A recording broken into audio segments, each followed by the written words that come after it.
Hello everyone and welcome to our channel. In this video, we will guide you through a step-by-step process on how to set up Google Authenticator on Bybit. First, navigate to the Bybit app on your phone. Once logged in, tap the profile icon in the top left corner. Then tap on the gear icon shown at the top. Next, find and tap the security button. Now scroll down and find the Google 2FA authentication option. Then toggle on this button and enter the security verification code. It'll be sent to your provided email to verify your identity.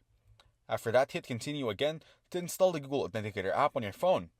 It'll give you a key and tap next to add it to Google Authenticator. Next, go to the Authenticator app and get started to continue. Select your Google account and then tap the add a code button. Now tap the plus icon and select enter a setup key. Later, add your account name to Bybit and paste the key you copied from Bybit. Here it's showing a black screen on the Google Authenticator app due to privacy reasons. Tap the add button and it will be added to your Google Authenticator.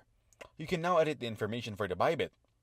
Go to the Bybit app and you'll see the security is high. And this way you'll be able to set up Google Authenticator on Bybit. If you want to make an account on Google Authenticator, you can use the link given down in the description. Thanks for watching. Don't forget to like and subscribe for more videos like this.